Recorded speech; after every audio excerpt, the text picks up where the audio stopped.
Seigneur, ta parole est grande, elle demeure à jamais. Ta parole est infaillible, rien ne peut la supprimer. Quelle est la gloire que le Père a donnée au Fils et que les croyants verront plus tard?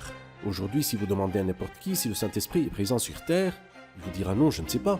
Il vous ne dira sait que vraiment signifie pas le ce Saint-Esprit. que signifie le Saint-Esprit. Un monde qui n'a connu ni le Fils ni le Père. Quelle sera sa condition morale et quel sera son jugement futur?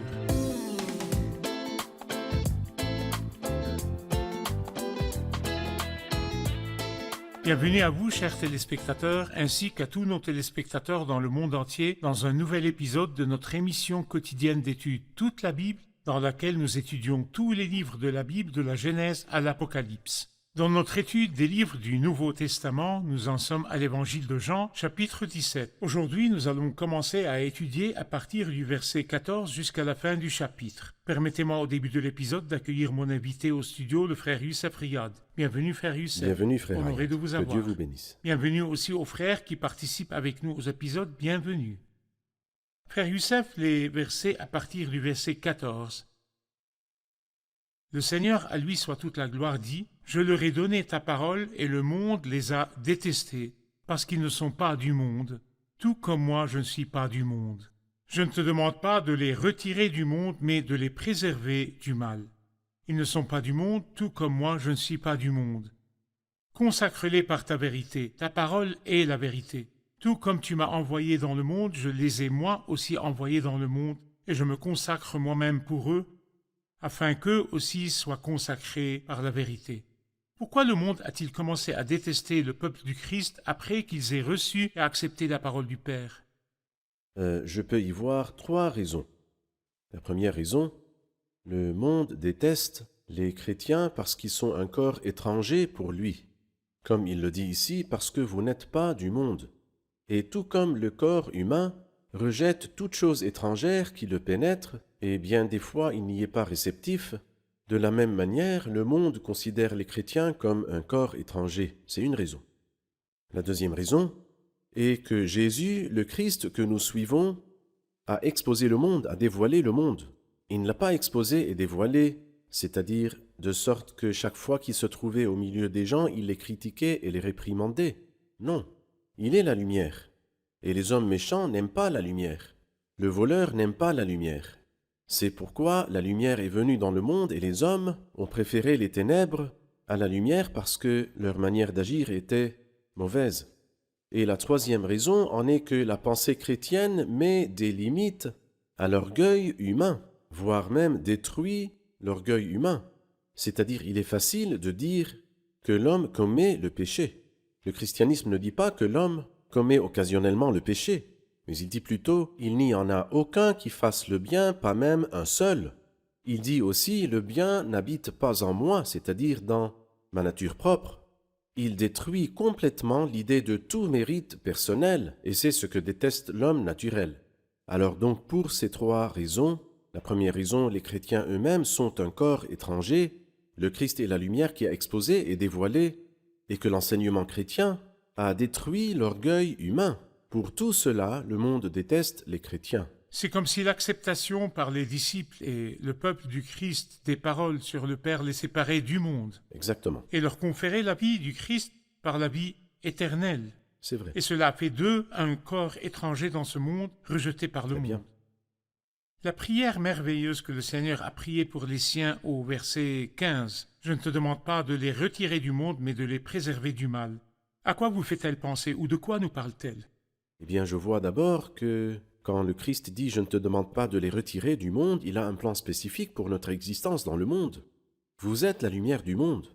Et le Seigneur ne veut pas que le monde soit dans les ténèbres, surtout après que le Christ quitte la terre, ou il allait quitter la terre.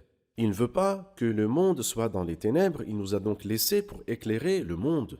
Le Seigneur dit donc « je ne te demande pas de les retirer du monde ». Nous nous rappelons que 2 prophètes, autrefois, ont demandé la mort et ils avaient tort. Élie a demandé la mort pour lui et Jonas a demandé la mort. Le Christ dit non, je veux qu'il soit dans le monde, mais je ne veux pas qu'il soit dans le monde et que le mauvais les épuise et les harcèle et détruise leur témoignage, mais que tu les préserves du mal. Et moi je dis, quelle est la valeur de notre vie dans le monde si vraiment nous ne sommes pas préservés du mal? Quelle est la valeur de cette vie si nous ne sommes pas préservés du mauvais et qui est bien sûr Satan? L'autre prière aussi au verset 17, « Consacre-les par ta vérité, ta parole est la vérité ». Le rôle de la vérité dans la consécration. La vérité procure la sainteté. C'est pourquoi le Christ dit ici, consacre-les par ta vérité, ta parole est la vérité. La parole de Dieu, quand nous lisons la parole de Dieu, elle nous éloigne, elle nous sépare de ce monde et de ses maux, et elle nous purifie de l'intérieur. La vérité a un pouvoir purificateur, consécrateur, merveilleux. Et c'est ce que le Christ dit ici. Il dit ta parole, la parole qui nous parle du Père, la parole qui nous a révélé qui est le Père, et surtout les révélations du Nouveau Testament. Parce qu'il n'y avait pas de parole sur le Père dans l'Ancien Testament. Cette parole nous sépare du monde. Vous savez, dans le judaïsme, on ne doit pas forcément se séparer du monde. Mais dans le christianisme, il faut que nous soyons séparés de ce monde. Pour compléter le sujet de la sainteté et de la consécration au verset 19, « Et je me consacre moi-même pour eux, afin qu'eux aussi soient consacrés par la vérité. » Nous avons appris par vous que nous avons besoin de consécration par la parole, par la vérité. Oui. Mais le Seigneur dit « Et je me consacre moi-même pour eux ». Le Christ a-t-il aussi besoin de consécration ou cela a-t-il un autre sens? L'expression « je me consacre », le mot « consécration » signifie toujours la séparation et la mise à part.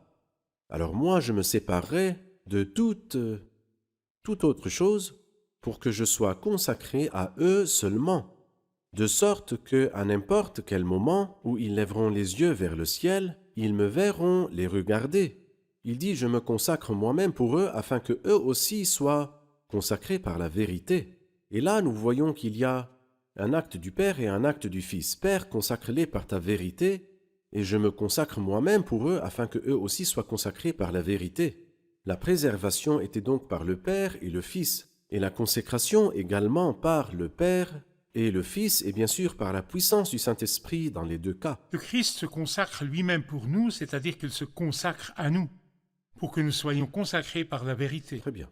La mission spéciale ici, quand il dit au verset 18, « Tout comme tu m'as envoyé dans le monde, je les ai moi aussi envoyés dans le monde, ou je les ai envoyés dans le monde. » Parlez-nous de la mission des croyants.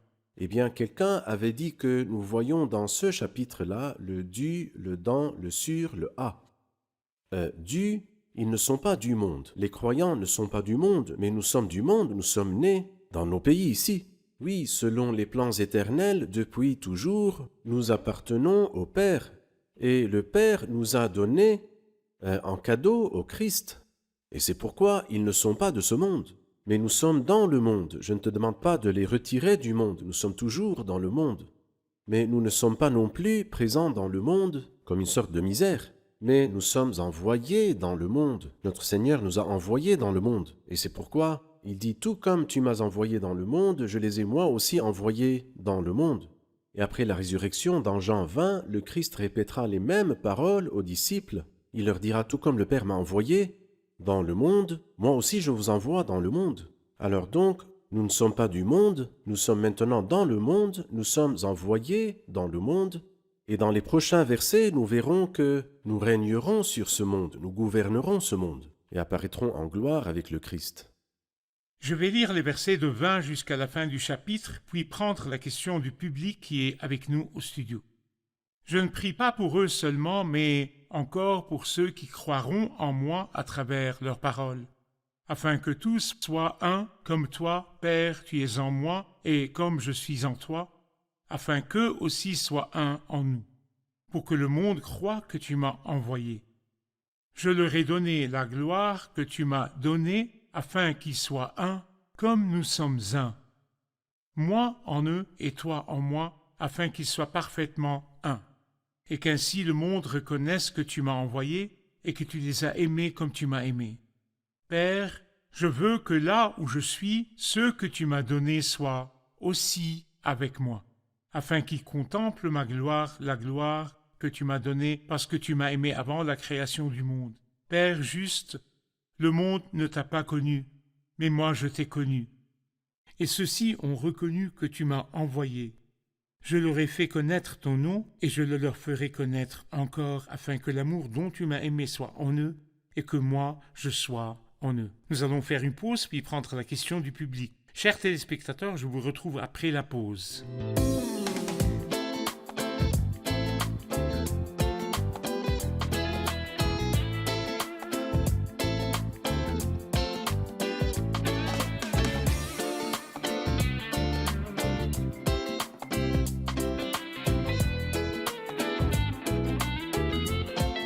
Nous revoici, chers téléspectateurs, pour prendre la question du public.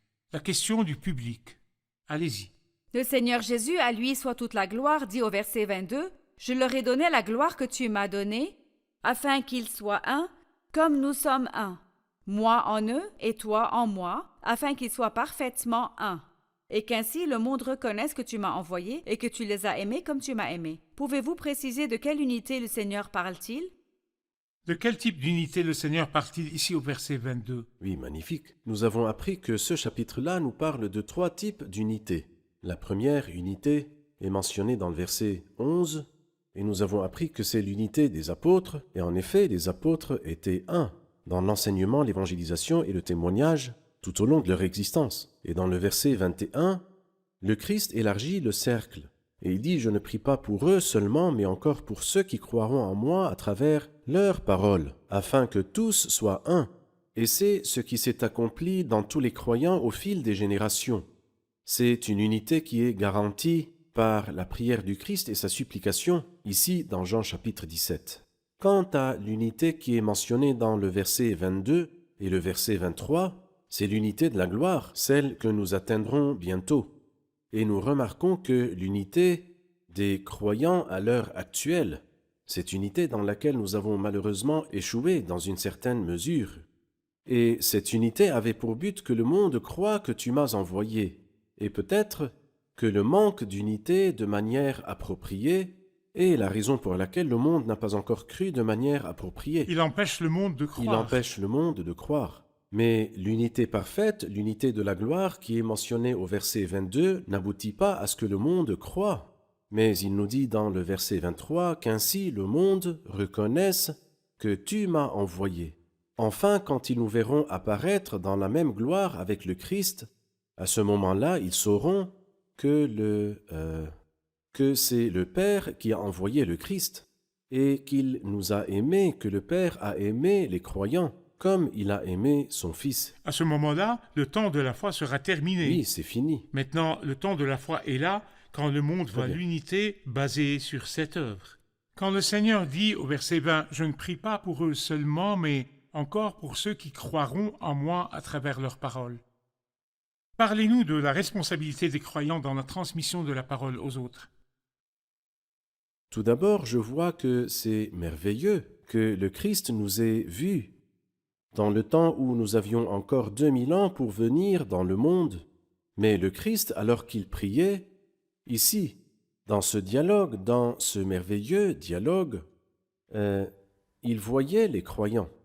Je peux dire symboliquement que Boaz, lorsque il est arrivé au bout du tas de gerbes dans le livre de Ruth, chapitre 3, le tas de gerbes qui est le fruit abondant qui a été purifié, et comme si Boaz, pendant qu'il marchait, avait vu le dernier bout de fruit, ce fruit qui est venu de ce grand champ. Et là, c'est comme si le Christ regardait le dernier croyant qui allait venir, et il prie non seulement pour les apôtres, mais encore pour ceux qui croiront en moi à travers leurs paroles. Nous avons cru à travers la parole des apôtres. Il est vrai que nous ne les avons pas vus, mais nous avons La parole. cette parole vivante. Lorsque nous l'avons lue et entendue, la grâce nous est parvenue, nous avons cru et nous avons été sauvés. Et pour nous, le Fils demande à son Père la préservation et l'unité.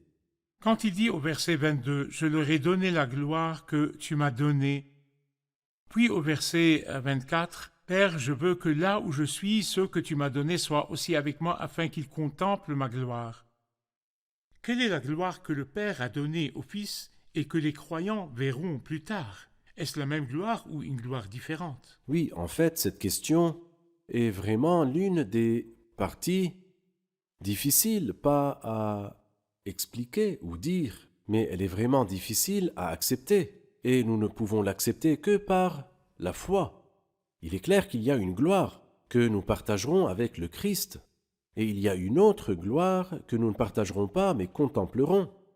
Et peut-être que l'un des poètes avait exprimé ceci en disant ces paroles: « Par ton amour, tu nous as donné la gloire que tu as acquise, et nous avons pris part à toutes les choses que tu as héritées, mais par ta gloire même dans laquelle tu égales le Père, nous t'adorons, et nous contemplons toujours ta gloire radieuse. » Je veux simplement dire que nous partagerons une gloire avec le Christ, et par suite, nous contemplerons une gloire dans le Christ. Et je peux faire le lien avec 1 Jean chapitre 3, lorsqu'il dit « Nous serons semblables à lui, nous aurons donc partagé sa gloire, nous serons semblables à lui, parce que nous le verrons tel qu'il est. » Il y a donc quelque chose que nous verrons le Christ tel qu'il est. Mais il y a autre chose, nous serons semblables à lui. Il y a donc une gloire que le Christ partagera avec nous. Par la grâce, je leur ai donné la gloire que toi tu m'as donnée. La gloire que moi je mérite, je la partage, car ce sont ma chère épouse, les membres de mon corps. Mais il y a une gloire que nous contemplerons au siècle des siècles. Nous allons contempler, regarder, admirer et adorer. Est-ce la même gloire dont il a parlé au début, la gloire que j'avais auprès de toi avant que le monde existe? Certains, en effet, considèrent que c'est la gloire dont il a parlé au début du chapitre 17. « Père, révèle toi-même ma gloire auprès de toi en me donnant la gloire que j'avais auprès de toi avant que le monde existe. » Et quand nous avons expliqué ce verset, nous avons dit que le Christ n'a pas abandonné un seul instant sa gloire divine, mais il a demandé la gloire divine dans l'humanité, afin que nous-mêmes nous ayons comme membres de son corps cette immense gloire. Père Youssef, nous en sommes au verset 24, la précieuse prière, et je suis sûr que le Père aimait exaucer le Fils. « Père, je veux que là où je suis, ceux que tu m'as donnés soient aussi avec moi. » Parlez-nous de cette prière et de la façon dont le Père va l'exaucer. Eh bien, tout d'abord, c'est-à-dire j'admire le Christ, bien sûr, et je pense que j'ai le droit de l'admirer. Bien sûr. Il n'a jamais rien demandé. Il disait toujours « Je suis descendu du ciel pour faire non pas ma volonté, mais celle de celui qui m'a envoyé. » Et peu après, lorsqu'il arrivera au jardin de Gethsémane, il dit « Non pas ce que je veux, mais ce que tu veux. » La seule fois où Jésus a dit « Je veux » est cette fois-ci dans Jean, chapitre 17, verset 24. « Père, je veux. » Et il ne demande rien pour lui-même, mais je veux que là où je suis, ce que tu m'as donné, ton précieux don que tu m'as donné, je veux que là où je suis, qu'il soit aussi avec moi. Et cela nous rappelle Jean chapitre 14, quand il dit « Il y a beaucoup de demeures dans la maison de mon Père. Je vais vous préparer une place, et puisque je vais vous préparer une place, je reviendrai et je vous prendrai avec moi, afin que là où je suis, vous y soyez aussi. » La même parole. La même parole. Nous comprenons de ces paroles que le Christ veut dire ici ce dont il a parlé dans Jean 14, la maison du Père. Et ce lieu-là, nous avons compris que c'était un lieu non créé où seul le Père, le Fils et le Saint-Esprit peuvent entrer, est devenu un privilège de l'Église. Pourquoi? Pour quelle raison? Parce que ce sont les membres du corps du Christ, non, ce sont l'épouse du Christ. Ce n'est donc pas étrange, c'est-à-dire Isaac conduisit Rebecca dans la tente de Sarah, sa mère, et c'est un lieu où personne d'autre ne peut entrer sauf la mariée. Alors donc ce lieu, dont il dit ici « Là où je suis, ce que tu m'as donné soit aussi avec moi », ou « Là où je suis, afin qu'il contemple ma gloire », nous serons capables de voir le Christ tel qu'il est dans toutes ses gloires. Il apparaîtra au monde dans ses gloires officielles, alors que l'Église va le voir dans sa gloire tel qu'il est. C'est un privilège merveilleux. Et je pense que personne ne l'a eu, ni les anciens croyants avant l'Église, ni les croyants suivants après l'Église. C'est pourquoi le Christ a dit « Pour que le monde croie que tu m'as envoyé », puis il dit des paroles absolument étonnantes et que tu les as aimés comme tu m'as aimé. Le fait que le Père nous aime comme il aime son Fils, c'est quelque chose qui dépasse l'entendement. Et ce n'est pas étrange, parce que nous sommes l'épouse de son Fils. Personnellement, j'aime l'épouse de mon Fils comme j'aime mon Fils. C'est très normal. Bien sûr, elle est différente de toute autre femme au monde. Elle a une place distincte et spéciale. Il en est ainsi de l'Église au siècle des siècles. Chers téléspectateurs, je vous retrouve après la pause pour prendre la question du public.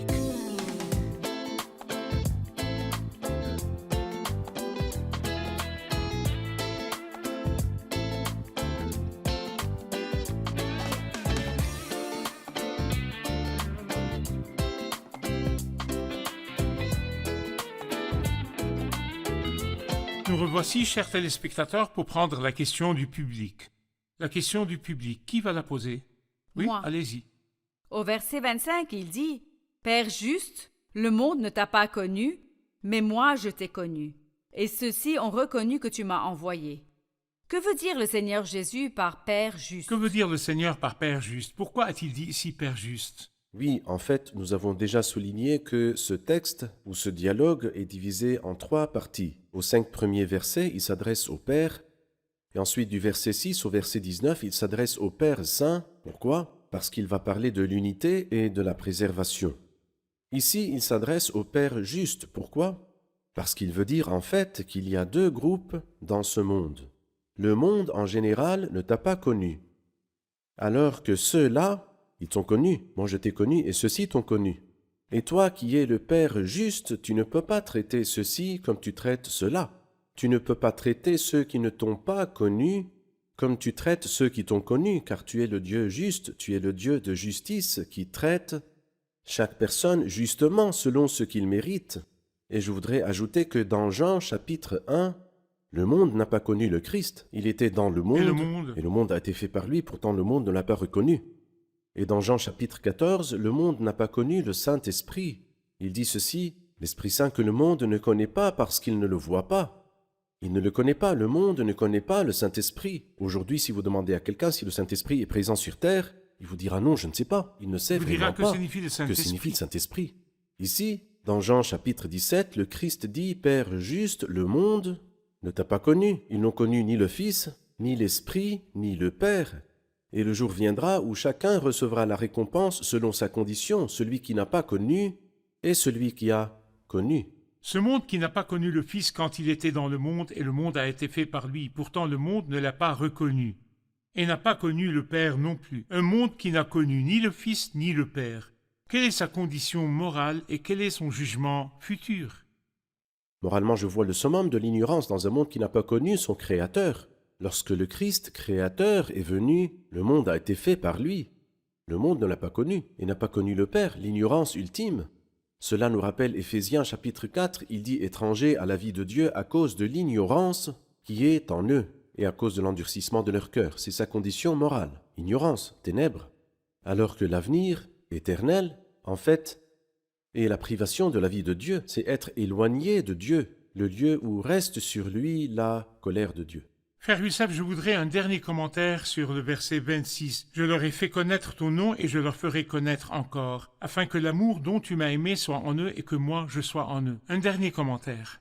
Eh bien, je vois qu'il y a un ministère continu du Christ. Je leur ai fait connaître ton nom dans le passé et je le leur ferai connaître encore. Cela inclut tout l'avenir à partir de ce moment. C'est-à-dire, peut-on dire que le Christ nous fait connaître maintenant le nom du Père? Oui, il fait connaître le nom de son Père. Le Christ nous fait connaître le nom du Père. Quand nous atteindrons l'éternité, nous le fera-t-il connaître?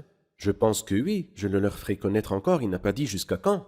Et il dit encore, afin que l'amour dont tu m'as aimé soit en eux, ensuite, et que moi je sois en eux comme un dépôt pour recevoir cet amour. C'est-à-dire, nous seuls, nous ne pourrons jamais recevoir davantage d'amour, mais je serai en eux, tout comme le réceptacle qui reçoit tous ces dons au siècle des siècles. Je le leur ai fait connaître, je le leur ferai connaître encore, afin que l'amour dont tu m'as aimé soit en eux, et que moi je sois en eux, et ceci au siècle des siècles. En fait, les paroles dans Jean 17 sont très très riches et nous entendons le Fils parler au Père et à quel point le Fils est cher au cœur du Père, et tout cela a été aussi dans l'intérêt de l'Église. Je veux que nous donniez à la fin de l'épisode une autre division de Jean 17 à l'intérêt de nos chers téléspectateurs pour qu'ils se rappellent de quoi parle Jean 17 comme sujet et quelle est sa division. N'oublions pas que ce chapitre se divise en 3 parties. La première partie concerne la prière. De la part du Fils, il prie pour lui-même. Et la deuxième partie, à partir du verset 6 au verset 19, le Fils prie particulièrement pour les apôtres. Et puis du verset 20 jusqu'à la fin du chapitre, verset 26, il prie non seulement pour les apôtres, mais pour ceux qui croiront en moi à travers leurs paroles, c'est-à-dire toute l'Église de Dieu à travers les âges. À travers la première partie, nous comprenons que le Christ nous fait un grand et merveilleux don. Il accorde la vie éternelle à tous ceux que tu lui as donnés. La deuxième partie, aussi un très grand don. Je leur ai donné ta parole. Et dans la troisième partie, un très grand don, à savoir, je leur ai donné la gloire que tu m'as donnée. Dans la première partie, le Père. Dans la deuxième partie, c'est le Père saint pour la séparation d'avec le monde qui est mauvais. Et la troisième partie, c'est le Père juste. Et cela vu que Dieu qui est le juge juste. Aujourd'hui, les gens ne connaissent pas le Père et ils s'en fichent, mais le jour viendra où ils sauront à quel point c'était dangereux de ne pas connaître le Père et quelle grande bénédiction est de connaître le Père et de découvrir que le Père nous aime comme il a aimé son Fils. Que Dieu vous bénisse, frère Youssef. Dieu Nous vous sommes protège. arrivés à la fin de l'épisode. Allons réviser l'épisode avec les invités qui sont avec nous. Vous allez bien? Prêts pour les questions? Bon, pour compléter les paroles du Seigneur au verset 14, il dit « Je leur ai donné ta parole qu'il a reçue du Père, mais le monde les a détestés. » Pourquoi le monde a-t-il détesté le peuple du Christ quand il a accepté les paroles du Père? Le monde a détesté les chrétiens pour plusieurs raisons. Trois raisons. Tout d'abord, 3 raisons. La première raison est qu'ils les ont considérés comme des étrangers pour eux, et il est même dit « Vous n'êtes pas du monde ». Aussi parce que le Christ, par sa lumière, a exposé toutes les œuvres des ténèbres et a exposé le péché du monde ou les péchés du monde. Donc, comme le dit la Bible, les hommes ont préféré les ténèbres à la lumière. La dernière chose est quand la Bible dit que le monde tout entier est pécheur et que tous se sont détournés et pervertis. Cela renverse tout orgueil humain et tout le moi. Et c'est quelque chose que l'homme naturel n'accepte pas, celui qui n'a pas l'Esprit de Dieu. Parfait, parfait. De quel type d'unité le Seigneur parle-t-il au verset 22? Au verset 22, il parle de l'unité que Dieu garantit par sa prière pour les croyants. Nous voyons aussi au verset 23, il parle de l'unité que nous atteindrons bientôt dans la gloire. Et l'unité que nous voyons au verset 23 explique aussi que c'est vraiment le Père qui a envoyé le Christ Jésus. Parfait, je vous remercie, que Dieu vous bénisse. Nous nous retrouverons dans le prochain épisode. Merci, frère Que Youssef, le que Seigneur Dieu vous vous bénisse. Merci. Merci. La question de l'épisode d'aujourd'hui, chers téléspectateurs, citez les 3 parties de Jean 17 ainsi que 3 différences entre les 3 parties. Citez les 3 parties de Jean 17 ainsi que 3 différences entre les 3 parties. Et moi, je vous retrouve dans le prochain épisode. Que le Seigneur soit avec vous. Si le Christ était venu sur terre et avait vécu parmi nous, puis était monté au ciel sans la croix, cela ne nous aurait profité en rien. Il n'y a pas moyen que le chrétien porte des armes. Seigneur, ta parole est grande, elle demeure à jamais. Ta parole est infaillible, rien ne peut la supprimer.